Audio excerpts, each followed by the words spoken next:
الحمدللہ رب العالمین والصلاة والسلام علی محمد الامین۔ اعوذ باللہ من الشیطان الرجیم، بسم اللہ الرحمن الرحیم۔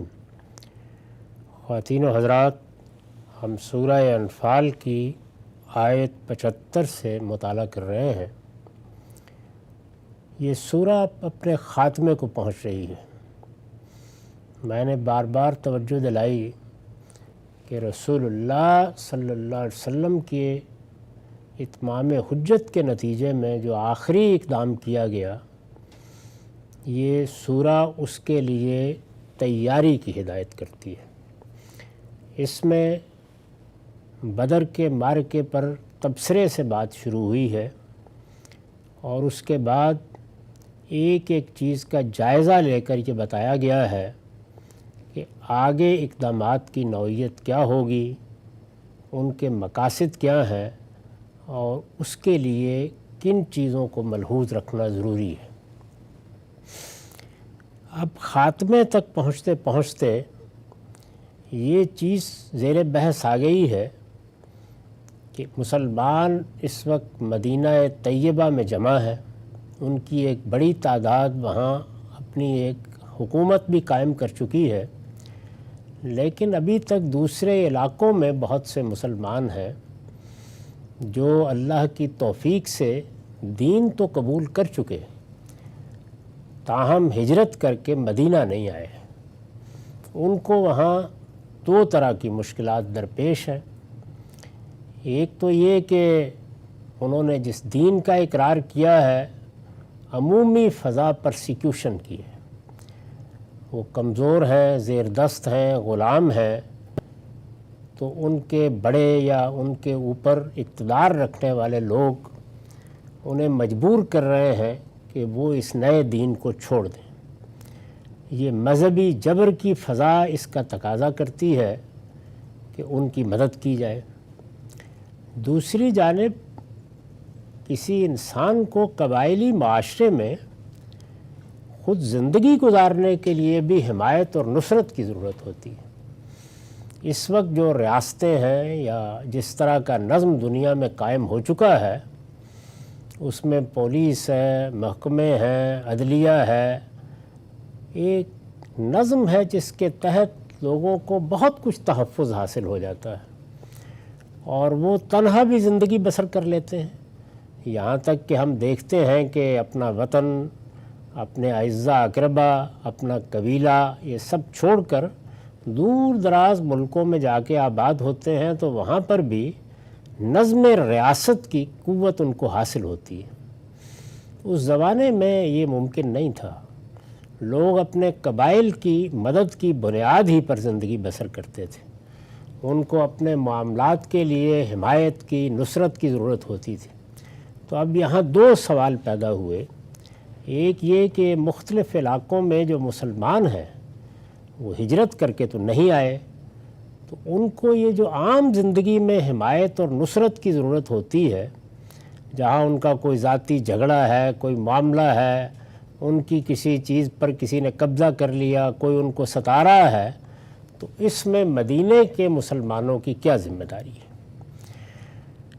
ہم نے اس آیت 72 میں یہ دیکھا کہ قرآن مجید نے صاف صاف یہ کہہ دیا کہ اس طرح کے معاملات کی کوئی ذمہ داری اس وقت مدینے کے مسلمانوں کے لیے لینا ممکن نہیں ہے۔ اس لیے جو لوگ یہ چاہتے ہیں کہ ان کو اب قبائلی معاشرے کی حمایت اور نصرت تو حاصل نہیں رہی، اور اس کا مطلب یہ تھا کہ وہ اپنے اپنے قبیلوں میں اجنبی ہو کر رہ گئے ہیں، تو وہ اگر یہ سمجھتے ہیں کہ انہیں اس کی ضرورت ہے تو اس کے سوا کوئی راستہ نہیں کہ اپنا وطن چھوڑیں اور مدینے میں آ جائیں۔ یہاں ان کا استقبال کیا جائے گا اور جو کچھ بھی ان کی مدد کی جا سکتی ہے وہ ضرور ہوگی، اور یہاں ان کے لیے جو معاشی ضرورتیں ہیں وہ بھی اپنے وسائل کی حد تک پورے کرنے کی کوشش کی جائے گی، لیکن ان کے اپنے اپنے علاقوں میں جا کر ان کو حمایت و نصرت فراہم کرنا یہ مسلمانوں کے لیے ممکن نہیں ہے۔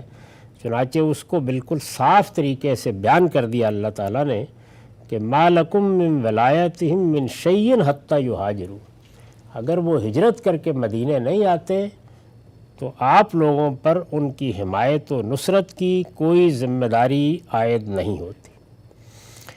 دوسرا اب ایک پہلو زیر بحث آ گیا، یعنی اس کو تو قرآن نے واضح کر دیا، اس پر ہم پچھلی نشست میں گفتگو بھی کر چکے ہیں، لیکن دوسرا پہلو انہیں دین کے معاملے میں ستایا جا رہا ہے، یعنی محض اس بنیاد پر کہ انہوں نے اللہ کی دعوت کو قبول کر لیا، اللہ کے پیغمبر کی بات مان لی اور وہ مسلمان ہو گئے۔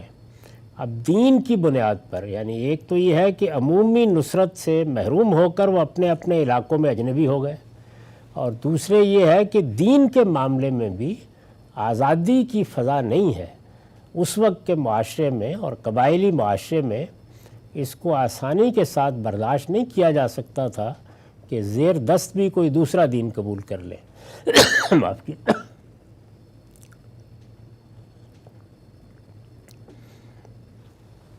تو یہ دوسرا سوال بھی سامنے آیا، قرآن مجید نے اس کا بھی جواب دیا ہے۔ پہلے سوال کا جواب تو یہ دے دیا کہ ذمہ داری عائد نہیں ہوتی، ان کے لیے اس کے سوا کوئی راستہ نہیں ہے کہ وہ ہمت کریں، اپنا وطن چھوڑیں اور ہجرت کر کے آ جائیں۔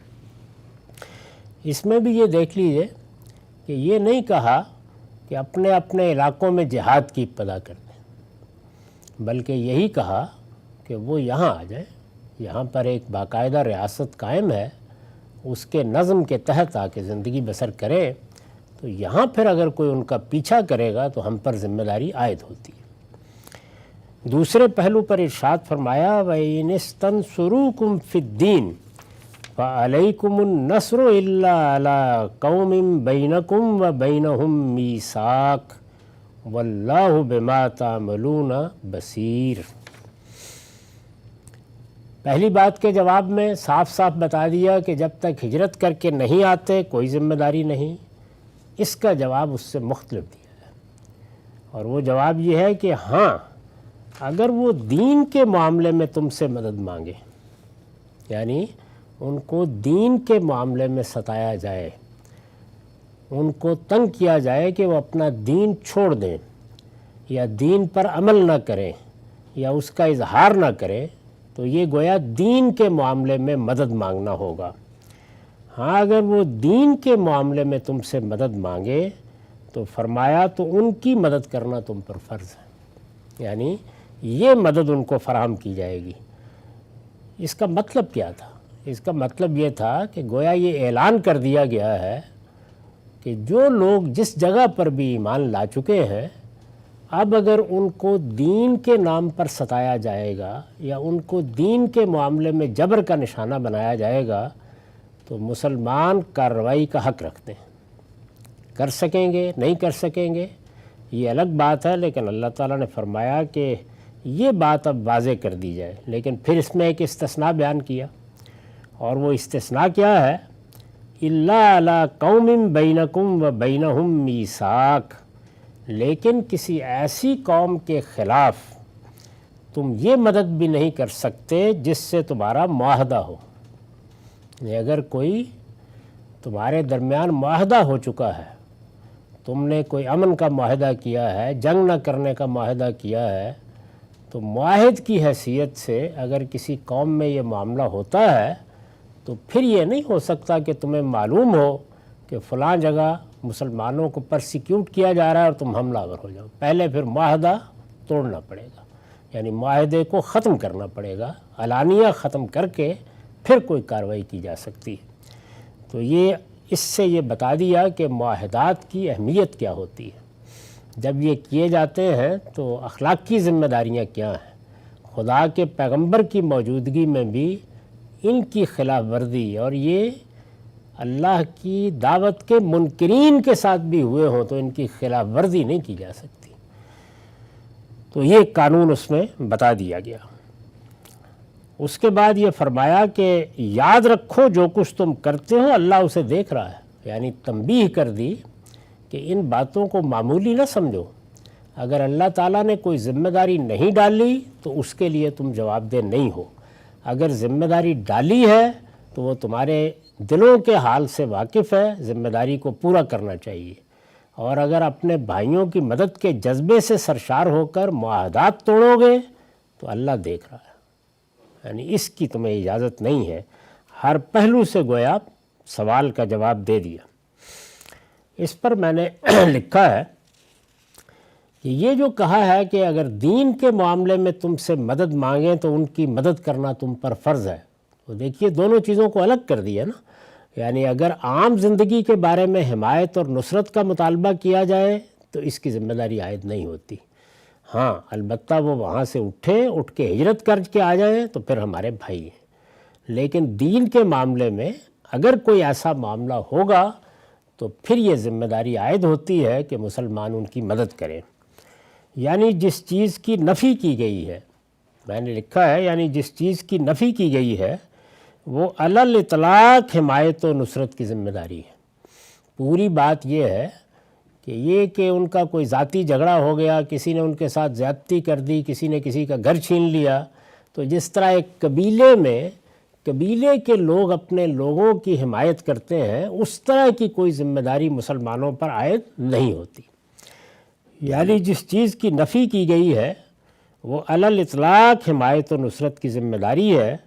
رہی یہ بات کہ کسی شخص کو دین کے معاملے میں ستایا جائے اور وہ طالب مدد ہو، یعنی اس کو دین کے معاملے میں تنگ کیا جا رہا ہے، مارا پیٹا جا رہا ہے، یا دین کو قبول کرنے سے روکا جا رہا ہے، اور وہ طالب مدد ہو تو اس کی مدد کرنا تم پر فرض ہے۔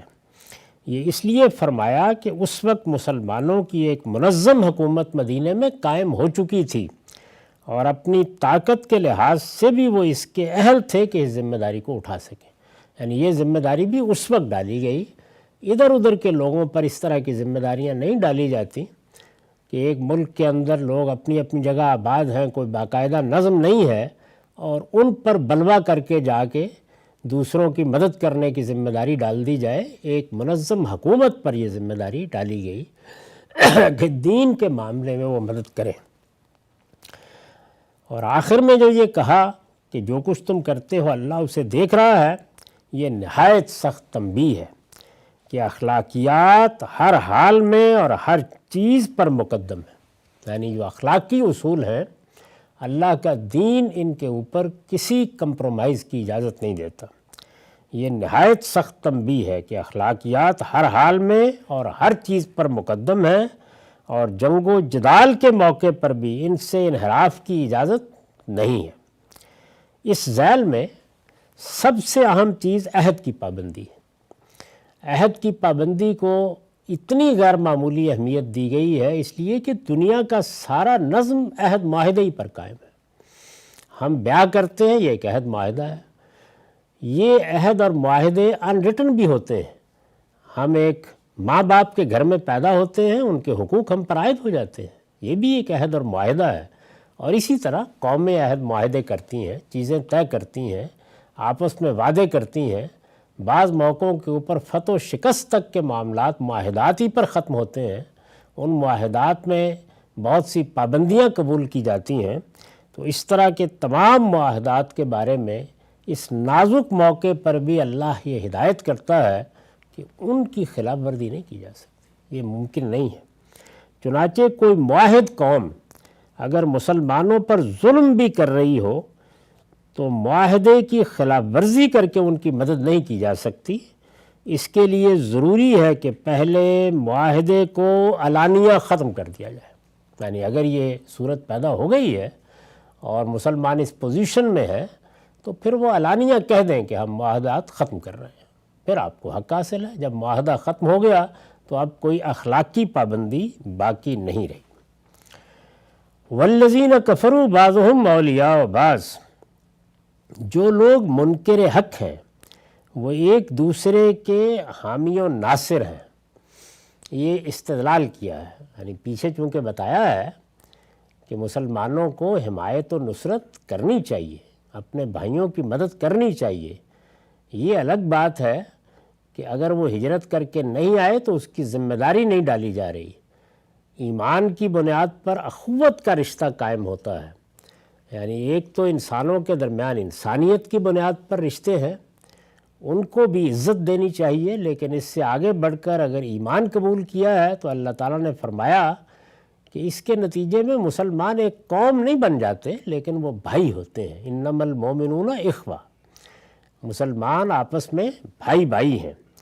اس کے مقابل میں یہ کہا کہ تم دیکھتے نہیں ہو کہ جو لوگ منکر حق ہیں، یعنی جنہوں نے اللہ کے پیغمبر کی دعوت کو قبول کرنے سے انکار کر دیا ہے، وہ ایک دوسرے کے حامی و ناصر ہیں۔ یہ استدلال کس بنیاد پر ہے؟ یہ عام عقلی اصول پر ہے کہ جس طرح نسل، رنگ، وطن حمایت اور نصرت کا جذبہ پیدا کرتا ہے، انسانی فطرت کہتی ہے کہ نظریہ بھی ایسے ہی پیدا کرتا ہے۔ تو اگر وہ لوگ کفر کے معاملے میں ایک دوسرے کے حامی و ناصر ہیں تو تمہیں بھی ایمان والوں کے معاملے میں ایسا ہی رویہ اختیار کرنا چاہیے۔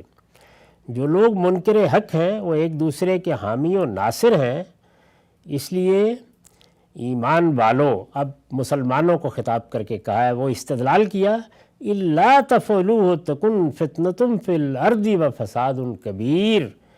ایمان والو، تم اپنے ان مظلوم بھائیوں کے لیے یہ نہیں کرو گے، یعنی ان کی مدد نہیں کرو گے، ایمان کے معاملے میں، دین کے معاملے میں بھی مدد نہیں کرو گے تو ملک میں فتنہ اور بڑا فساد برپا ہو جائے گا۔ یعنی اس کا مطلب تو یہ ہوا کہ پھر پرسیکیوشن کا بازار گرم ہوگا۔ یہ اس سے پہلے بھی بیان ہو چکا ہے کہ اللہ تعالیٰ نے اس سورہ میں جس جنگ کے لیے تیاری کا حکم دیا ہے، اس کا ایک پہلو تو وہ ہے جس کا تعلق رسولوں کے ساتھ ہے، لیکن اس میں پہلے یہ بتایا ہے کہ حتیٰ لا تکون فتنہ، یعنی یہ جنگ جس مقصد کے لیے لڑی جائے گی اس میں سے پہلا مقصد، پہلی غایت یہ ہے کہ فتنے اور پرسیکیوشن کا خاتمہ ہو جائے۔ فتنہ عربی زبان میں پرسیکیوشن مذہبی جبر کے لیے استعمال کیا جاتا ہے، اور اس سے متعلق سورہ بقرہ میں کہا ہے کہ الفتنہ تو اشد من القتل۔ اگر کسی جگہ انسانوں کے مذہبی طور پر کسی نقطہ نظر کو اختیار کرنے کے راستے میں جبر حائل ہوتا ہے تو یہ قتل سے بڑا گناہ ہے۔ اس سے بھی بڑا گناہ ہے کہ لوگوں کی آزادی کو سلب کیا جائے۔ کیوں بڑا گناہ ہے؟ اس لیے کہ یہ دنیا قائم ہی اس اصول پر ہوئی ہے کہ یہاں اس کے خالق نے لوگوں کو موقع دیا ہے کہ وہ اپنی آزادی کے ساتھ کفر و ایمان میں سے جس کا انتخاب چاہے کریں۔ تو جو آدمی اس معاملے میں جبر کرتا ہے، کفر کے لیے کرے یا ایمان کے لیے کرے، وہ اللہ پروردگار عالم کے مقابلے میں کھڑا ہوتا ہے، اللہ کی اسکیم کے خلاف اعلان جنگ کرتا ہے۔ تو اس لیے یہ بہت بڑا جرم ہے۔ تو یہاں پر بھی یہ فرمایا کہ اگر دین کے معاملے میں بھی مدد نہیں کرو گے تو اس کا مطلب تو یہ ہے کہ پھر اس سرزمین عرب میں فتنے اور فساد کی بنیاد رکھ دی گئی ہے، یعنی کسی کے لیے جینا ہی ممکن نہیں رہا۔ میں نے لکھا ہے یہ وجہ بیان ہوئی ہے کہ خاص دین کے معاملے میں یہ مدد کیوں ضروری ہے۔ یعنی ایک طرف یہ بتا دیا کہ جب تک وہ ہجرت کر کے نہ آئیں زندگی کے عام معاملات میں مدد کی ذمہ داری تم پر عائد نہیں ہوتی، لیکن دین کے معاملے میں یہ مدد کیوں ضروری ہے۔ استاذ امام لکھتے ہیں، فرمایا کہ جہاں تک اسلام اور مسلمانوں کی عداوت کا تعلق ہے، اس معاملے میں تمام کفار ایک دوسرے کے دست و بازو بن گئے ہیں۔ یعنی دوسری جانب وہ لوگ جو منکرین ہیں انہوں نے بازوؤں میں بازو ڈال دیے ہیں اور وہ لوگوں کو ستانے پر بالکل متفق ہیں۔ جو اللہ کا بندہ اسلام قبول کر لیتا ہے اس کی تعذیب و ایذا رسانی سب کے نزدیک کار ثواب ہے۔ یعنی مقابل میں وہ لوگ ہیں کہ جو لوگوں کو عذاب دینا اور مارنا پیٹنا اور ان کو مذہب کے معاملے میں ستمرانی کا نشانہ بنانا، ایذا دینا، یہ سب کار ثواب سمجھتے ہیں۔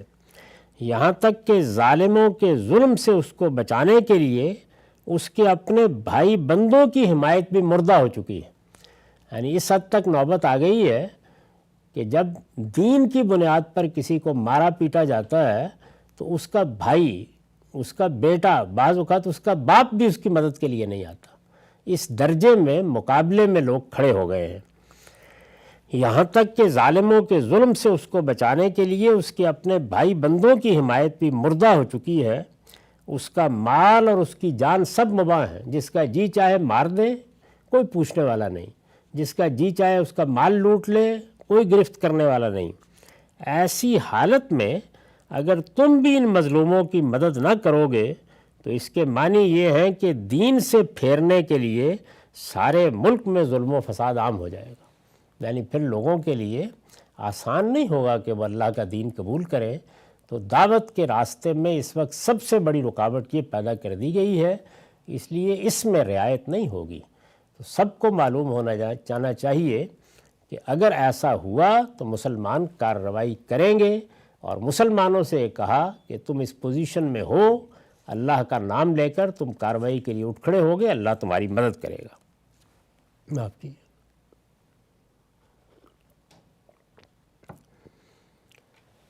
والذین آمنوا وہاجروا وجاہدوا فی سبیل اللہ والذین آووا ونصروا اولئک ھم المؤمنون حقا لہم مغفرۃ ورزق کریم۔ یہ بات اب تم میں سے ہر شخص کو سمجھ لینی چاہیے، اتنی بات مقدر ہے یہاں۔ یہ بات اب تم میں سے ہر شخص کو سمجھ لینی چاہیے کہ جن لوگوں نے ایمان قبول کیا اور ہجرت کی اور اللہ کی راہ میں جہاد کیا، یہ تینوں ہی چیزیں اس وقت ہو رہی تھی، یعنی رسول اللہ کی دعوت پر لوگ ایمان قبول کرتے، پھر اس کے بعد وطن چھوڑتے، مدینے میں آ جاتے، اور یہاں آ کر بھی یہ نہیں تھا کہ کوئی امن کی صورتحال ہے۔ مدینہ چاروں طرف سے خطرات میں گھرا ہوا تھا، بدر ہو چکی تھی، احد کے سامان موجود تھے، تو اللہ کی راہ میں لوگوں کو جہاد بھی کرنا پڑ رہا تھا۔ اور فرمایا کہ ایک طرف یہ لوگ ہیں کہ انہوں نے ایمان قبول کیا ہے، اپنا وطن چھوڑا ہے، ہجرت کی ہے، یہاں آئے ہیں، اور اس کے بعد پھر ایک ایسی صورتحال سے دوچار ہیں کہ جس میں اب جان و مال سب قربان کرنے پڑ رہے ہیں۔ اور جن لوگوں نے ہجرت کرنے والوں کو پناہ دی، دوسری طرف انصار ہیں، انہوں نے ان سب لوگوں کے لیے اپنے بازو کھول دیے، ان کو پناہ دی اور ان کی مدد کی۔ فرمایا اس وقت تو وہی سچے مومن ہیں، یعنی جو ان دو معیارات پر پورے اترے، ایمان قبول کریں، اپنے وطن کو چھوڑیں، ہجرت کریں، اور یہاں آ کے اللہ کے رسول اور مسلمانوں کے دست و بازو بن جائیں۔ اس وقت سچے ایمان کے لیے اس کے علاوہ کوئی راستہ نہیں۔ اس سے یہ بتا دیا کہ بعض اوقات صورتحال ایسی ہو جاتی ہے کہ جس میں باقی چیزوں کی اہمیت وہ نہیں رہتی۔ یہ چونکہ خاص معاملہ پیدا ہو گیا ہے تو اس وجہ سے اب یہی ایمان کی کسوٹی ہے۔ دوسری جانب جو مقامی لوگ ہیں، انہوں نے ہجرت کرنے والوں کو پناہ دی ہے، وہ ان کی مدد کر رہے ہیں، باہر سے لوگ آتے ہیں تو انہوں نے اپنے اموال میں ان کو شریک کر لیا ہے، اپنے کاروبار میں شریک کر لیا ہے، تو فرمایا وہی سچے مومن ہیں۔ لہم مغفرۃ ورزق کریم، ان کے لیے مغفرت ہے اور عزت کی روزی ہے۔ یہ بڑی بشارت دی ہے، اور اللہ تعالیٰ نے گویا ان کو شاباش دی ہے جب پیچھے بتا دیا کہ یہ تمہاری ذمہ داری ہے، تو اس سے پہلے جو لوگ یہ ذمہ داری پوری کر چکے ہیں یہ ان کے لیے تحسین ہے۔ فرمایا والذین آمنوا من بعد وہاجروا وجاہدوا معکم، اور جو اس کے بعد ایمان لائے اور ہجرت کی اور تمہارے ساتھ جہاد میں شریک ہوئے، وہ بھی تمہیں لوگوں میں سے ہیں۔ یہ بھی ایک اہم بات ہے۔ یعنی پہلا مرحلہ کیا تھا؟ پہلا مرحلہ یہ تھا کہ اللہ تعالیٰ نے توفیق دی، رسول اللہ نے فیصلہ کر لیا کہ مکے کو چھوڑ دیا جائے گا۔ اس کے نتیجے میں ایمان قبول کرنے والوں کو اپنا وطن، گھر بار چھوڑ کر، اپنے کاروبار چھوڑ کر نکلنا پڑا۔ یہ کوئی معمولی بات نہیں ہوتی، محض دین کے لیے، یعنی اور کوئی چیز نہیں تھی۔ وہ نکلے، رسول اللہ صلی اللہ علیہ وسلم کے ساتھ آئے، بے سر و سامانی میں ساتھ آئے، یہ پہلا مرحلہ تھا۔ اور یہاں آ کر بھی ایسا نہیں تھا کہ وہاں پہنچ گئے ہیں تو اب عیش ہی عیش ہے، وہاں پر بھی ایک جد و جہد کا میدان ان کا انتظار کر رہا تھا۔ دوسری جانب وہ لوگ جو پہلے سے مدینے میں آباد تھے، چھوٹا سا شہر، چھوٹی سی بستی، کو غیر معمولی وسائل نہیں ہے، وہ مدد بھی کر رہے ہیں، پناہ بھی دے رہے ہیں، تو یہ تو پہلا درجہ ہے۔ لیکن بعد کے زمانوں میں جب کچھ معاملات درست ہو گئے، ایک نظم بن گیا، حکومت بھی قائم ہو گئی، حالات بھی اتنے ناخوشگوار نہیں رہے، مسلمانوں کا ایک دبدبہ بھی قائم ہو گیا، تو یہ سلسلہ تو اس کے بعد بھی جاری تھا، یعنی بعد میں بھی لوگ ایمان لا رہے تھے، جیسے پیچھے کہا ہے کہ تم لوگ ہجرت کر کے آ جاؤ یہاں پہ، تو آ رہے تھے لوگ بہت سے۔ اب جو بعد میں آ رہے تھے اور جو پہلے آئے، ان کے مابین اللہ تعالیٰ نے گویا توجہ دلائی ہے کہ کوئی تفریق نہ پیدا کی جائے، یعنی اللہ کے ہاں کوئی شبہ نہیں کہ پہلے لوگوں کا بڑا مرتبہ ہے، وہ بھی تم ہی لوگوں میں سے۔ فرمایا فَأُولَٰئِکَ مِنکُم، وہ بھی تمہارے بھائی ہیں، وہ درجہ اور مرتبہ جن کو پہلے ملنا تھا وہ مل گیا، اللہ تعالیٰ ان کو قیامت میں اس کا اجر دے گا، لیکن ان بعد میں آنے والوں کے بارے میں بھی کوئی تحقیر کا رویہ نہیں ہونا چاہیے۔ میں نے لکھا ہے یہ اس وقت کی صورتحال میں ہجرت اور جہاد کی ترغیب و تشویق ہے، یعنی یہ جو لوگوں کو کہا ہے کہ وہی سچے ایمان والے ہیں اور اللہ تعالیٰ کے ہاں ان کے لیے مغفرت ہے، عزت کی روزی ہے، یہ اس وقت کی صورتحال میں ہجرت اور جہاد کی ترغیب و تشویق ہے۔ قرآن نے واضح کر دیا ہے کہ مسلمانوں کے لیے اس وقت یہی دو چیزیں صداقت کی کسوٹی ہیں۔ جو شخص بھی ایمان کا دعویٰ رکھتا ہے اس کے لیے ضروری ہے کہ ہجرت کر کے مدینہ آئے اور انصار و مہاجرین کے دوش بدوش اہل کفر کے خلاف جہاد میں شریک ہو۔ سچا ایمان اس وقت کسی کو مہاجر بننے کی سطح پر ملے گا اور کسی کو انصار بننے کی سطح پر، ان کے سوا کوئی دوسری صورت نہیں ہے۔ اس سے یہ حقیقت بالکل واضح ہو جاتی ہے کہ دین کی نصرت کے لیے ہجرت اور جہاد ایمان کے ایسے تقاضے ہیں کہ جب ان کا موقع آ جائے تو کوئی چیز بھی ان کا بدل نہیں ہو سکتی، یعنی موقع آ جائے، وقت آ جائے تو پھر سب سے بڑا تقاضا یہی ہوتا ہے کہ لوگ اپنا وطن چھوڑیں اور وہ اللہ کی راہ میں جد و جہد کرے۔ اس وقت اللہ کے رسول کے ذریعے سے یہ جد و جہد برپا ہوئی، اللہ کی طرف سے فیصلہ ہوا، کسی اجتہاد یا اختلاف کا سوال نہیں تھا۔ موقع آ گیا تو فرمایا ہر مسلمان سے اس وقت ایمان کا پہلا اور آخری تقاضا یہی دو چیزیں ہوتی ہیں۔ اس کے بعد جو دوسری بات کہی تھی کہ بعد میں آنے والے بھی تمہارے بھائی ہیں، یعنی بعد میں آنے والوں کے لیے بھی تمہارے دل میں کوئی تنگی نہیں ہونی چاہیے۔ خدا نے آج تمہیں اپنی دعوت پر لبیک کہنے کی توفیق دی ہے تو اس پر خدا کا شکر ادا کرو، وہی کل دوسروں کو بھی اس کی توفیق دے گا۔ یعنی کوئی اس میں اپنے مرتبے اور اپنے مقام کا زوم نہ پیدا ہو جائے، بلکہ دل میں فراخی ہو اور ان کا بھی استقبال کرو۔ ان کا استقبال کسی احساس برتری کے ساتھ نہیں، اپنے آپ کو برتر سمجھ کے ان کا استقبال نہیں، بلکہ محبت و شفقت کے جذبات کے ساتھ ہونا چاہیے۔ وہ نہیں پہلے فیصلہ کر سکے تو کوئی بات نہیں، وہ اب آ رہے ہیں تو اب کھلے دل سے ان کا استقبال کرو۔ اس میں ظاہر ہے کہ نئے آنے والوں کے لیے ایمان و اسلام اور ہجرت و جہاد کے لیے ترغیب و تشویق بھی ہے، گویا ان کو بھی یہ کہا جا رہا ہے کہ اللہ کا نام لے کر آپ آئیے، آپ آگے بڑھیے، آپ کو بھی وہ مرتبہ ملے گا جو مسلمانوں کو ملا ہے، جن کو پہلے توفیق مل گئی، جو السابقون بن گئے وہ تو بن گئے، لیکن تمہارے لیے بھی بہت کچھ اللہ کے ہاں اجر ہے اور مسلمانوں کے دل بھی کھلے ہوئے۔ آخر میں اب یہ فرمایا کہ وَأُولُو الْأَرْحَامِ بَعْضُهُمْ أَوْلَىٰ بِبَعْضٍ فِي كِتَابِ اللَّهِ إِنَّ اللَّهَ بِكُلِّ شَيْءٍ عَلِيمٌ۔ یہ دیکھیے قرآن مجید، یعنی پہلے اس جنگ کی نوعیت واضح کی، یہ بتایا کہ تیاری کیسے کرنی ہے، اس کے مختلف پہلوؤں پر تبصرے کیے، خود بدر پر تبصرہ کیا، اس میں جو مسائل پیدا ہوئے ان کو سامنے رکھ کر جواب دیا، یہ بتایا کہ باقی مسلمان جو مختلف جگہوں پر ہیں ان سے متعلق کس نوعیت کی ذمہ داریاں ہیں۔ اس میں گویا ایک مواخات قائم ہو گئی، سب بھائی بھائی بن گئے، لیکن کیا بھائی بھائی دین میں بن گئے تو وہ جو خون کے رشتے اور اعزا اقربا خدا کے ہاں ہیں ان کا معاملہ کیا اب نیچے ہو جائے گا؟ تو خاتمہ اس پر کیا کہ خون کے رشتہ دار البتہ خدا کے قانون میں ایک دوسرے کے زیادہ حقدار ہیں۔ اس میں شبہ نہیں کہ اللہ ہر چیز کا جاننے والا ہے۔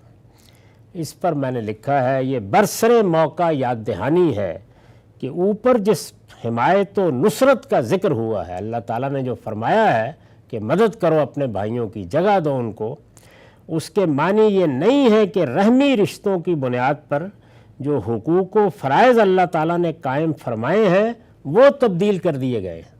یعنی کوئی غلط فہمی نہ ہو جائے، ہرگز نہیں، وہ سب حقوق و فرائض بدستور قائم رہیں گے۔ رحم و قرابت اور اس کی بنیاد پر وراثت وغیرہ کے حقوق خدا کے ابدی قانون کا حصہ ہیں، یہ حمایت و نصرت ان میں کوئی تبدیلی نہیں کرے گی، وہ ہر حال میں مقدم ہوں گے اور ایمان و اسلام کی بنیاد پر حمایت و نصرت کے ہر تقاضے سے پہلے پورے کیے جائیں گے۔ اعزہ اقربا کے حقوق، اللہ تعالیٰ کی یہ ہدایت اس کے بے خطا علم پر مبنی ہے، اس نے ہر چیز کا ایک محل اور مقام متعین کر دیا ہے، تمام حقوق و فرائض اسی کے مطابق ادا کرنے چاہیے۔ اس آخری اور نازک موقع پر بھی یہ فرمایا کہ جو ترتیب خدا نے قائم کر رکھی ہے وہ مجروح نہیں ہونی چاہیے، اور اعزہ اقربا کے حقوق اپنی جگہ قائم رہیں گے، یہ نہیں کہ تم آگے بڑھ کر اب ان لوگوں کو وارث قرار دینا شروع کر دو، مثال کے طور پر۔ وآخر دعوانا الحمدللہ رب العالمین۔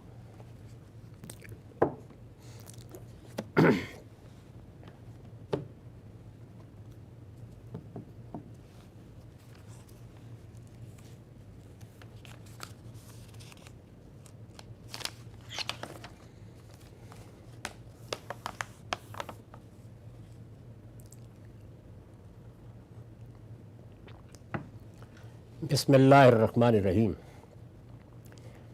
عن ابی ہریرہ ان رسول اللہ صلی اللہ علیہ وسلم قال الایمان بضع وسبعون افضلها قول لا الہ الا اللہ وادناها اماطۃ العظم عن الطریق والحیاء شعبۃ من الایمان۔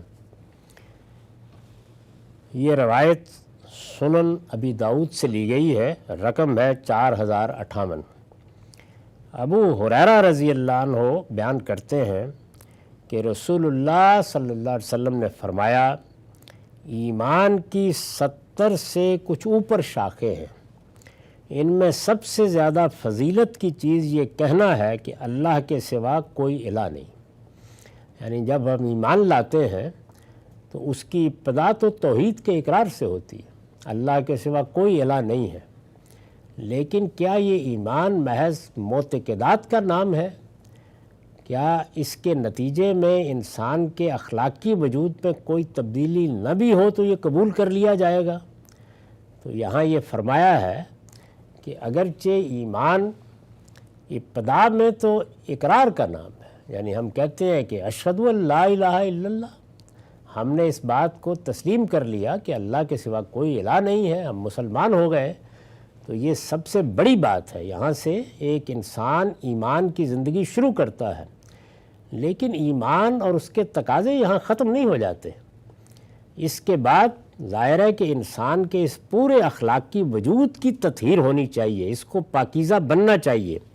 تو فرمایا کہ سب سے اوپر دیکھو گے تو یہی نظر آئے گا کہ اللہ کے سوا کوئی الہ نہیں، لیکن آئیے آپ کو بتائیں کہ یہ کہاں تک جاتا ہے۔ تو ارشاد فرمایا ان میں سب سے زیادہ فضیلت کی چیز یہ کہنا ہے کہ اللہ کے سوا کوئی الہ نہیں، سب سے اوپر تو یہی ہے، اور سب سے کمتر یہ ہے کہ راستے میں پڑی ہوئی کوئی ہڈی ہٹا دی جائے کہ راہ چلنے والے کو ٹھوکر نہ لگ جائے یا اس کا پاؤں زخمی نہ ہو جائے، یعنی یہاں تک اس کو جانا چاہیے۔ اگر اوپر ایمان ہے تو نیچے ایک ایک چیز جو انسانوں سے متعلق ہے اس میں اس درجے میں آدمی کو اپنی ذمہ داریاں سمجھنی چاہیے کہ راستے میں پڑا ہوا کوڑا کرکٹ بھی گویا ایمان کا تقاضا ہے۔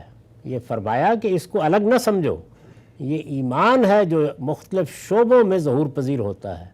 خدا کے ساتھ تعلق وہ تو اقرار تھا نا، وہ سب سے اوپر کھڑا ہے، تم نے مان لیا، لیکن اس کے بعد اس ایمان کو تمہارے وجود میں، تمہارے کردار میں، تمہاری سیرت میں اور تمہارے ماحول میں ظہور پذیر ہونا چاہیے، اور اس میں جو انسانوں سے متعلق ایذا کی چیزیں ہیں اس سے تمہیں اپنے آپ کو محفوظ کرنا ہے۔ دوسری جگہ بتایا نا کہ المسلم من سلم المسلمون من لسانہ و یدہ، ایمان کیا ہوا اگر دوسرے لوگ تمہاری زبان سے اور تمہارے ہاتھ سے محفوظ نہیں ہیں؟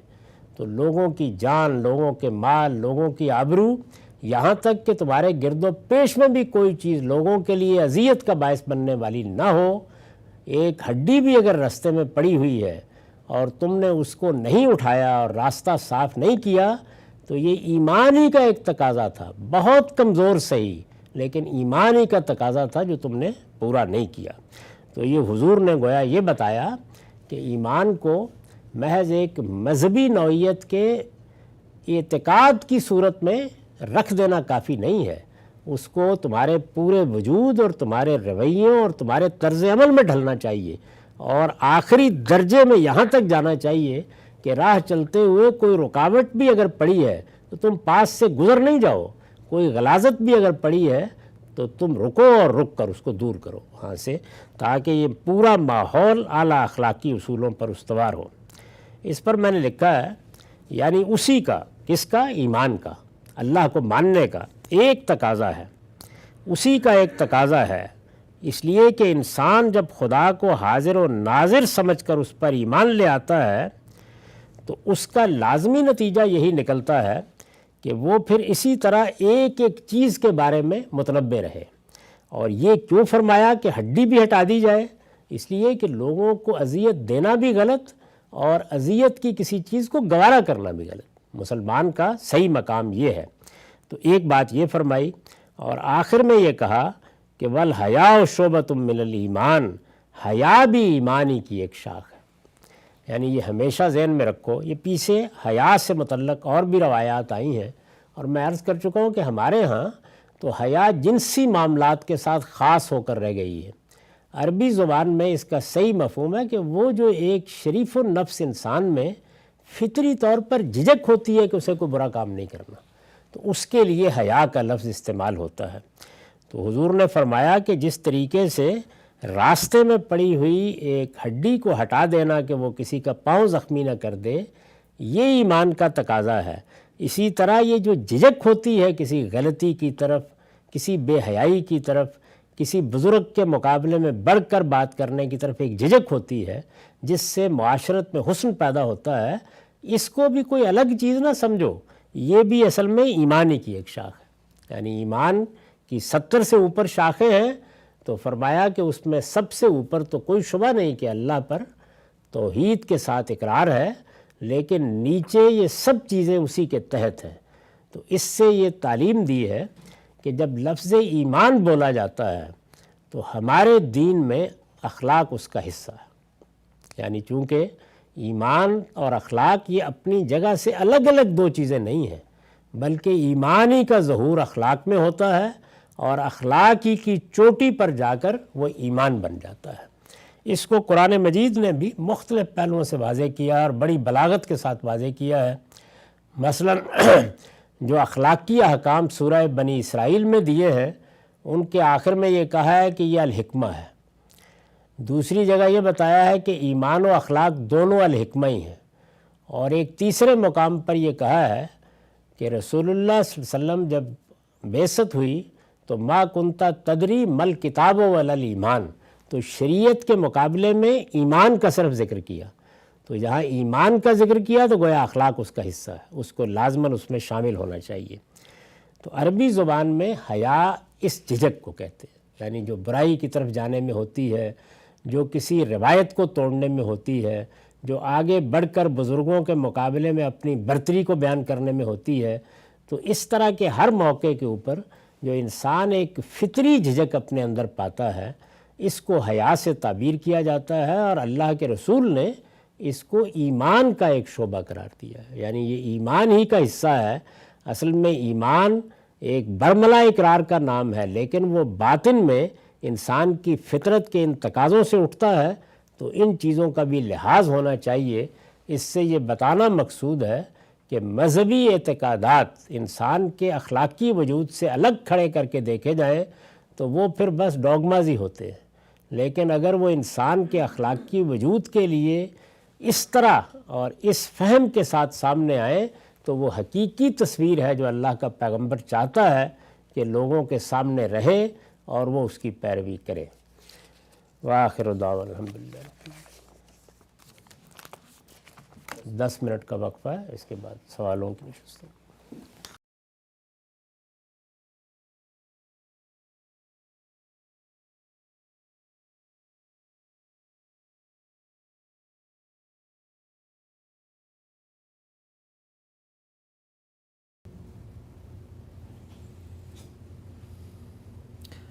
بسم اللہ الرحمن الرحیم. السلام علیکم. غامدی صاحب کے ساتھ ہفتہ وار سوال و جواب کی لائیو نشست کو لے کر غامدی سینٹر سے ایک دفعہ پھر حاضر خدمت ہیں. آغاز کرتے ہیں. غام سے بہت شکریہ آپ کے وقت کا.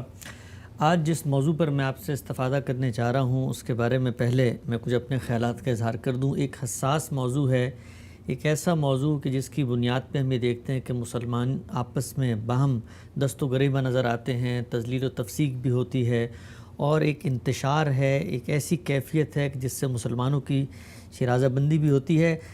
میں چاہتا ہوں کہ آپ سے اس نوعیت سے استفادہ کروں کہ غیر جانبدارانہ جگہ پہ رہ کر آپ علمی، عقلی، استدلالی انداز میں ہمیں اور بالخصوص ان نئی مسلمان نسلوں کو ان مسئلوں میں صحیح رویہ اختیار کرنے کی تعلیم دیں. وہ مسائل کیا ہیں؟ وہ مسائل یہ ہیں کہ سیدنا عثمان رضی اللہ تعالیٰ عنہ کی شہادت کے بعد جس وقت سیدنا علی کو اقتدار سونپا گیا تو سیدنا معاویہ نے ان کا اقتدار نہیں مانا. ان کا یہ نہ ماننا دینی، اخلاقی، سیاسی لحاظ سے کیسا تھا؟ اس کے بعد سیدنا معاویہ نے اپنی ایک حکومت قائم کی.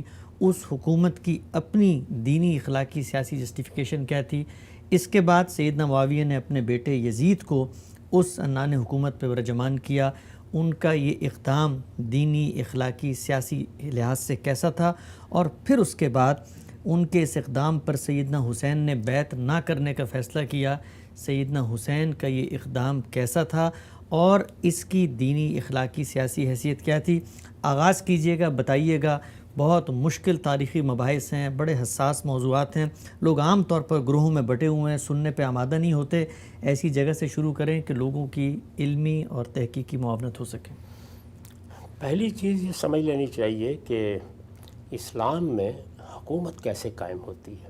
میں بہت دفعہ یہ عرض کر چکا ہوں کہ اللہ تعالیٰ نے قرآن مجید میں جب ابھی حکومت کے قیام کی کچھ ابتدا ہونے والی تھی اس وقت یہ بتا دیا کہ امرہم شورا بینہم، یعنی مسلمانوں کا نظم اجتماعی ان کے، اور یہاں پر جو الفاظ ہیں وہ یہ نہیں ہے کہ امرہم شورا بین العلماء، یہ نہیں ہے کہ امرہم شورا بین اہل الحل والعقد، یہ الفاظ نہیں ہیں. یعنی یہ نہیں کہا گیا کہ مسلمانوں کا نظم ان کے علماء کے باہمی مشورے سے قائم ہوگا. یہ نہیں کہا گیا کہ ان کے ارباب و حل و عقد کے باہمی مشورے سے قائم ہوگا. جو بنیاد ہے وہ واضح کی گئی ہے کہ وہ ان کی رائے سے قائم ہوگا. یعنی اس میں سب مسلمان بالکل برابر ہیں. مسلمانوں کو برابری کی سطح پر اس میں مشورہ دینا ہے، رائے دینی ہے، اور اس کو کئی جگہوں پر واضح کر دیا گیا ہے. یہاں تک کہ سورہ توبہ میں یہ بتا دیا گیا کہ اگر وہ لوگ جو رسالت مآب صلی اللہ علیہ وسلم پر سب سے پہلے ایمان لائے، جنہوں نے ہجرت کی، جنہوں نے جہاد کیا، وہ ہوں، اور دوسری جانب آج آخری الٹیمیٹم کے نتیجے میں ایمان لانے والے ہوں، سیاسی حقوق میں کوئی فرق نہیں کیا جائے گا. فَإِخْوَانُكُمْ فِي الدِّينِ، یعنی اللہ کے ہاں تو سیدنا ابو بکر کا یا سیدنا عمر کا جو مقام ہے وہ ہم سب جانتے ہیں، یا سیدنا علی کا یا سیدنا معاویہ کا یا بعض دوسرے صحابہ کا. لیکن یہ بات کہ اس وقت جو لوگ ایمان لا رہے ہیں ان کے سیاسی حقوق میں کوئی فرق ہوگا تو فرمایا فَإِخْوَانُكُمْ فِي الدِّينِ. تو اس سے یہ بات بالکل واضح طور پر سمجھ لینی چاہیے کہ اللہ تعالیٰ نے مسلمانوں کو پابند کیا ہے کہ ان کے باہمی مشورے سے، ان کی رائے سے نظم حکومت کو وجود میں آنا چاہیے. ٹھیک، اس کو آپ جمہوریت کا نام دیں یا کوئی اور نام دیں، یہ طے ہے کہ بندوق کی بنیاد کے اوپر کسی خاندان کی برتری کو مان کر، کسی طبقے کی برتری کو مان کر کسی حکومت کا جواز پیدا نہیں کیا جا سکتا. میں اس سے پہلے بڑی تفصیل سے یہ عرض کر چکا ہوں کہ یہ اصول تو اپنی جگہ بڑا محکم اصول ہے، لیکن اس کو زمین پر لانے کے لیے کچھ اقدامات کی ضرورت ہوتی ہے. ان میں سب سے بڑی اور سب سے بنیادی بات یہ ہے کہ ایک بڑی آبادی ہے، لاکھوں کی تعداد میں ہے. ہر موقع پر تو آپ ان سے رائے نہیں لے سکتے، اور رائے لینا جس طرح آج بڑا آسان نظر آتا ہے یہ اس وقت اتنا آسان بھی نہیں تھا. ٹھیک، تو اس میں پھر کیا ہونا چاہیے؟ تو میں نے یہ عرض کیا تھا کہ اس کا ناگزیر تقاضا ہے کہ کچھ لوگ نمائندگی کے مقام پر فائز ہوں، ایک ایوان نمائندگان، ایک ہاؤس آف ریپرزنٹیٹیوز وہ وجود میں آئے. اس کے وجود میں لائے بغیر یہ نظم نہیں قائم کیا جا سکتا. ہمارے ہاں کی قدیم اصطلاح میں انہی کو ارباب حل و عقد کہتے تھے. یعنی ارباب حل و عقد کا مطلب یہ ہے کہ وہ لوگ متعین ہو جائیں جن کو لوگوں کا اعتماد حاصل ہے اور پھر وہ بعد میں تمام فیصلے کر لیں.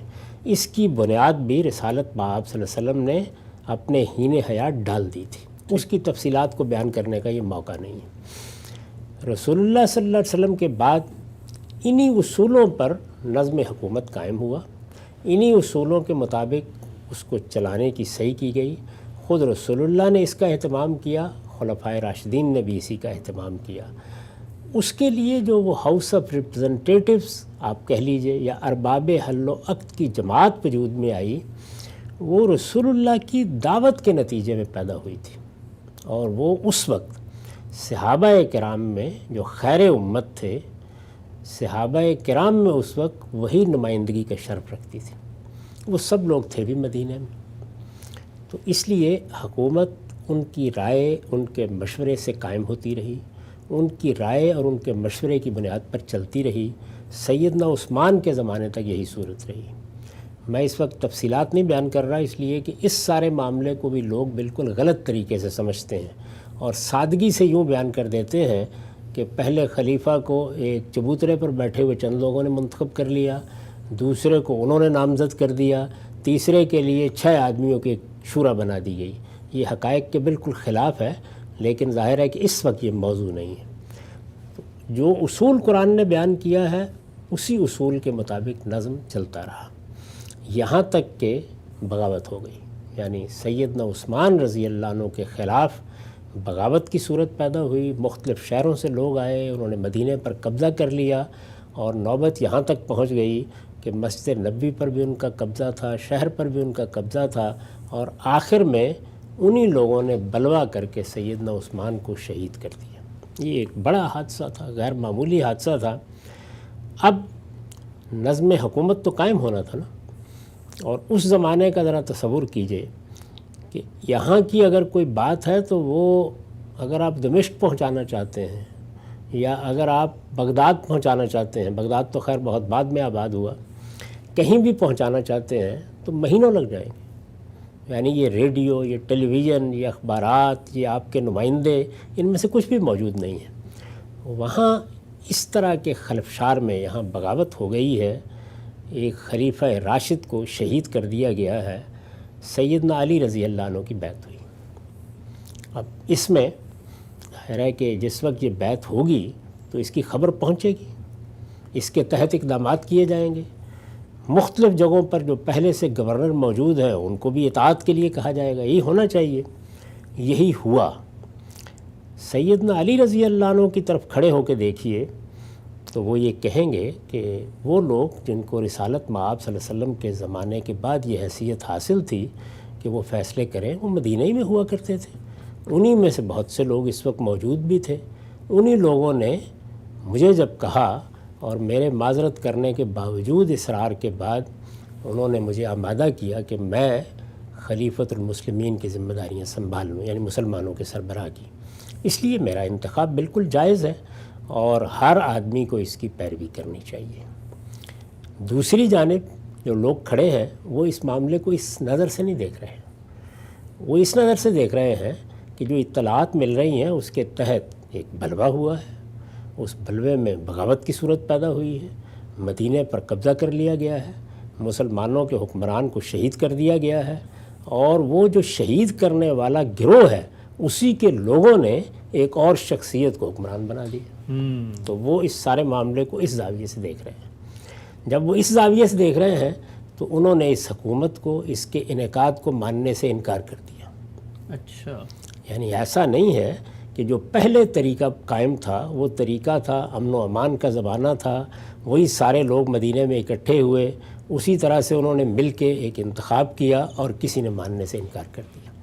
یعنی ایک ایسی صورتحال پیدا ہوئی ہے. اس وجہ سے میرے نزدیک اس کے بارے میں فیصلہ کن انداز اختیار کر لینا، اس کے بارے میں حکم لگانا، اس سے متعلق دو گروہ بن جانا، یہ بڑی افسوسناک بات ہے.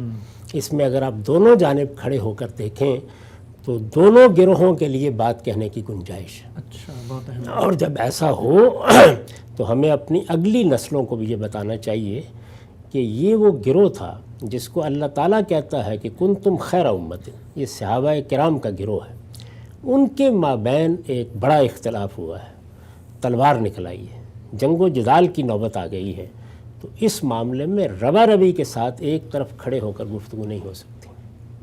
میرے نزدیک آپ کے پہلے سوال کا جواب یہ ہے کہ معاملات کی نوعیت ایسی نہیں ہے کہ وہاں اس امت کے لوگ قیامت تک یا شیعان معاویہ بن کے کھڑے ہوں یا شیعان علی بن کے کھڑے ہوں۔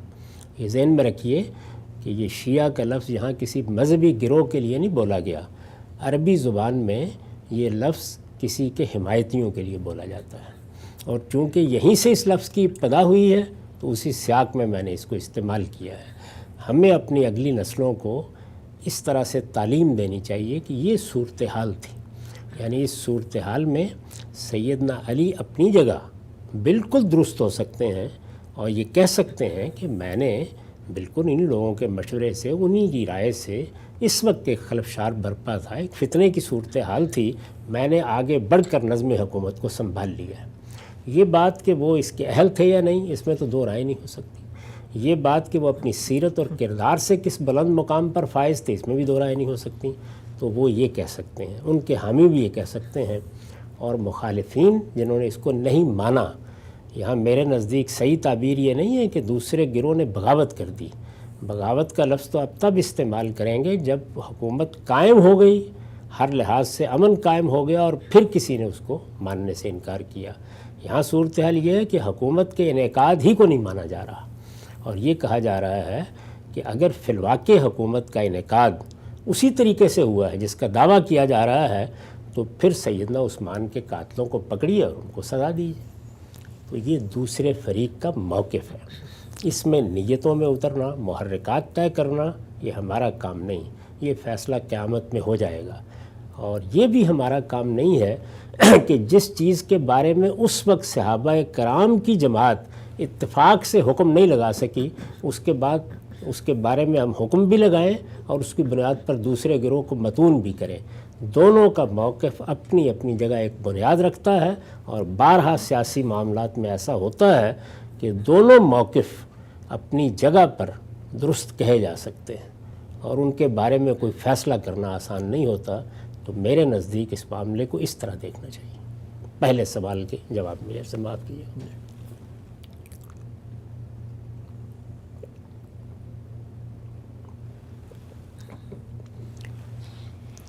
دوسرے سوال کے جواب میں یہ عرض ہے کہ حکومت جب قائم ہوتی ہے تو ایک پہلو تو یہ ہے کہ وہ صحیح اصول پر قائم ہوئی، یعنی لوگوں کی رائے سے قائم ہوئی، جو ادارے بنائے گئے ہیں انہی نے انتخاب کیا، کوئی دستور ہے اس کے مطابق لوگوں کی تائید سے حکومت وجود میں آ گئی۔ ایک دوسرا پہلو یہ ہے کہ چلیے اس میں کوئی نقص رہ گیا، کوئی کمی رہ گئی، اس سب کچھ کے باوجود جو حکومت قائم ہوئی وہ اپنی رٹ قائم کرنے میں کامیاب بھی ہو گئی۔ سیدنا امیر معاویہ کی حکومت نہیں، میں کہتا ہوں کوئی بھی حکومت، میں اصول کی بات کر رہا ہوں۔ یعنی ایک یہ ہے کہ حکومت قائم صحیح ہوئی یا غلط ہوئی، یا اس میں کوئی نقص یا کمی رہ گئی۔ ہمارے ملک میں بھی انتخابات ہوتے ہیں، انتخابات میں لوگوں کی رائے پر حکومت وجود میں آتی ہے، لیکن ایک بہت بڑی جماعت یا بعض جماعتیں یہ کہہ رہی ہوتی ہیں کہ تو انتخابات ٹھیک طریقے سے ہوئی نہیں، دھاندلی ہوئی، یا مثال کے طور پر دھاندلی کی گئی ہے، یا پس پردہ بندوق نے کردار ادا کیا، کہتے ہیں نا اس طرح کی بہت سی باتیں۔ تو اس طرح کے موقعوں کے اوپر انتخابات تو ہوئے ہیں، لوگوں کی رائے بھی لی گئی ہے، لیکن وہ قابل اطمینان صورت میں نہیں ہے، بعض لوگوں کے نزدیک، بعض گروہوں کے نزدیک۔ اس سب کچھ کے باوجود حکومت نے اپنا تغلب قائم کر لیا، اپنا غلبہ قائم کر لیا، اپنی رٹ قائم کر لی، یعنی یہ دوسری صورت ہے، رٹ قائم کر لی، اپنا غلبہ قائم کر لیا۔ تو اب ظاہر ہے کہ اس کے بعد امن و امان کی ایک صورت پیدا ہو جائے گی، یعنی یہ صورت ہے۔ سیدنا علی کی حکومت کے بارے میں وہ پہلی بحث تو میں نے عرض کر دیا نا کہ وہ درست طریقے سے قائم ہوئی، فی الواقع اس کو انہی لوگوں نے قائم کیا، اس پر دو رائیں ہو گئیں۔ آگے بڑھ کر ایک دوسرا حادثہ یہ ہوا کہ وہ اپنی حکومت کا غلبہ بھی پوری سلطنت میں قائم نہیں کر سکے، اچھا، یعنی تغلب بھی حاصل نہیں ہو سکا۔ اسی چیز کو بعض اوقات اس طرح بیان کیا جاتا ہے کہ وہ خلیفہ راشد بود ولے خلافت وہ منعقد نہ باشد، یعنی اپنی سیرت کے لحاظ سے، اپنے کردار کے لحاظ سے تو وہ ویسے ہی خلیفہ راشد تھے جیسے سیدنا ابو بکر تھے، جیسے سیدنا عمر تھے، لیکن حکومت کا انعقاد نہیں ہو سکا، یعنی اس کی رٹ قائم نہیں ہو سکی، اس کا غلبہ پوری سلطنت میں قائم نہیں ہو سکا۔ جب یہ صورتحال بن گئی کہ ایسا نہیں ہو سکا تو پھر کیا صورت ہوگی؟ خانہ جنگی کی صورت ہوگی۔ اس کو میں نے ایک مرتبہ اس طرح بیان کیا تھا کہ جب کوئی آپ کے پاس دستوری بنیاد نہ ہو، اور وہ نہیں تھی یعنی کوئی ایسا ایوان نمائندگان، ارباب حل و عقد کی کوئی ایسی جماعت کہ جس کے بارے میں متعین طور پر واضح ہو کہ یہ اور یہ لوگ اس کا حصہ ہیں اور یہ طے ہو کہ فیصلہ انہی کو کرنا ہے، یہ صورت نہیں تھی۔ اور ہم مسلمان اس کے بعد 1000 سال تک بھی اس کا فیصلہ نہیں کر سکے، یعنی یہ ایوان نمائندگان ہم وجود میں نہیں لا سکے، بنو امیہ نہیں لا سکے، بنو عباس نہیں لا سکے، عثمانی نہیں لا سکے، ہم اس کو وجود پذیر نہیں کر سکے۔ اس وقت بھی یہ موجود نہیں تھا۔ جب اس طرح کی کوئی چیز موجود نہ ہو اور ایسا اختلاف ہو جائے جس کا میں نے ذکر کیا، تلواریں نکلیں گی۔ جب تلواریں نکلیں گی اور خانہ جنگی کی صورتحال پیدا ہو جائے گی تو پھر میں نے عرض کیا تھا کہ تلوار ہی فیصلہ کن ہوتی ہے۔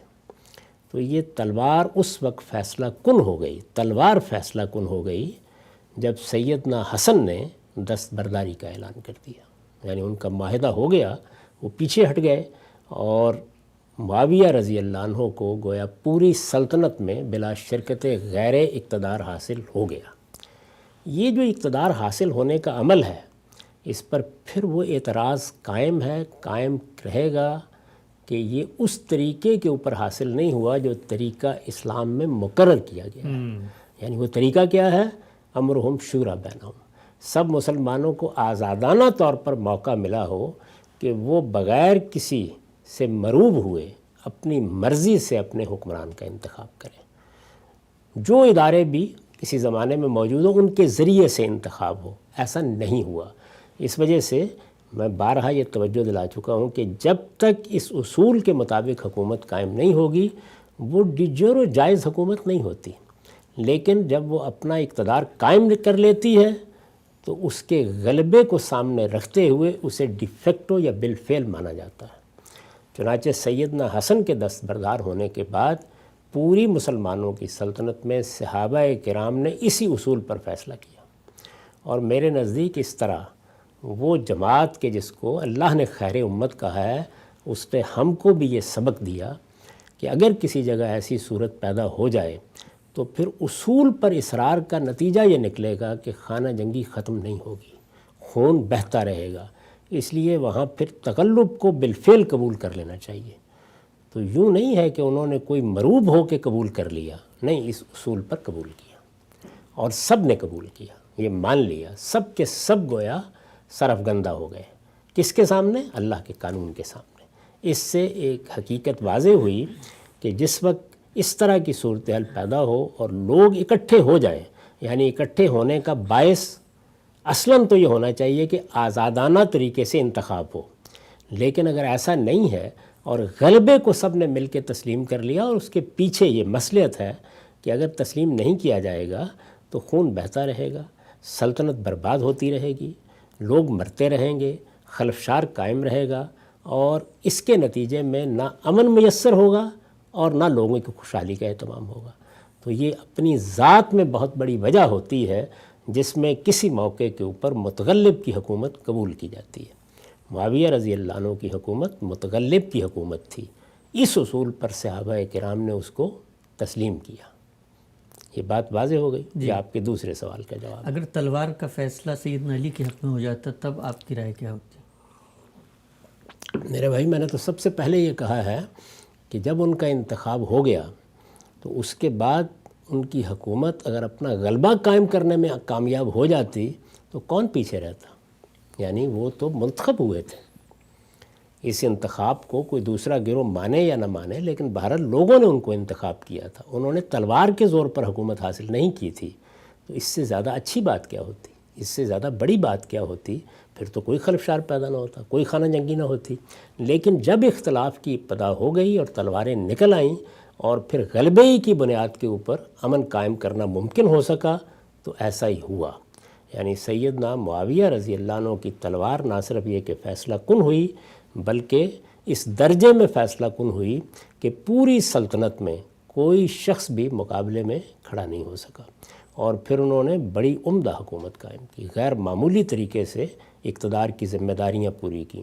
آپ دنیا کی کسی اچھی سے اچھی حکومت سے اس کا مقابلہ کر کے دیکھ لیں، شاید کوئی 1 2 4 واقعات پر آپ تنقید کر سکیں، لوگوں کی خوشحالی کے لحاظ سے دیکھیں، امن کے لحاظ سے دیکھیں، سلطنت کے فروغ کے لحاظ سے دیکھیں، جو جہاد رک گیا تھا اس کے لحاظ سے دیکھیں، کسی بھی پہلو سے دیکھ لیں، کم و بیش ربع صدی تک انہوں نے بہترین طریقے سے حکومت کی۔ لیکن ہم اپنی نسلوں کو یہ بتائیں گے کہ اسلام میں جو حکومت کے قیام کا طریقہ ہے کہ وہ لوگوں کی آزادانہ مرضی سے قائم ہو، اس اصول کے مطابق اس کو ڈکٹیٹر حکومت نہیں کہا جا سکتا۔ یہ متغلب کی حکومت ہے، بالفعل مانی، صحابہ کرام نے بھی اسی اصول پر مانی، آج بھی بہت سی حکومتیں اسی اصول پر مانی جاتی ہیں۔ خود ہمارے ملک میں بارہا ایسا ہوا ہے کہ بندوق کے زور پر امن قائم کر دیا گیا، حکومت پر قبضہ ہو گیا، تو اس کے بعد ہم بھی یہی کرتے ہیں۔ کیوں کرتے ہیں؟ اس لیے کہ خانہ جنگی کو روا نہیں رکھا جا سکتا، لوگوں کے جان و مال کو خطرے میں نہیں ڈالا جا سکتا۔ آپ کو اس موقع کے اوپر یہ دیکھنا ہوتا ہے کہ اگر امن قائم ہو گیا ہے، غلبہ قائم ہو گیا ہے، بالفعل حکومت نے اپنی رٹ قائم کر لی ہے، تو اب اس کو تسلیم کر لیا جائے، تاکہ وہ جو صورت پیدا ہو گئی ہے خلفشار کی، حکومت تو قائم اس لیے کی جاتی ہے، وہ تو کم سے کم ختم ہو۔ تو آپ کہہ سکتے ہیں کہ اس طرح کی حکومتیں استقرار کے اصول پر قائم کی جاتی ہیں، یعنی جو اللہ تعالیٰ نے ہمیں بتایا ہے کہ اگر لوگوں کے جان و مال کو خطرہ لاحق ہو تو وہاں پھر اصول پر اصرار نہیں کیا جائے گا، اصول اپنی جگہ قائم ہے، اس کی بنیادی پر رائے قائم کی جائے گی، ہمیشہ اسی کی تبلیغ بھی ہوگی۔ جس طرح کہ میں نے حوالہ دیا تھا کہ سیدنا عمر رضی اللہ عنہ نے اپنے آخری زمانے میں جو خطبہ دیا ہے، وہ خطبہ امام بخاری نے نقل کیا ہے، اس میں انہوں نے صاف صاف اعلان کر دیا کہ لا خلافت الا مشورۃ من المسلمین، یعنی قرآن مجید کہتا ہے کہ مسلمانوں، اور سب مسلمانوں، ان کی کسی خاص جماعت، ان کے کسی خاص گروہ کا ذکر نہیں کرتا، یہ نہیں کہتا کہ ان میں سے فلاں اور فلاں کی رائے سے، سب مسلمانوں کی رائے اور مشورے سے حکومت قائم ہوگی۔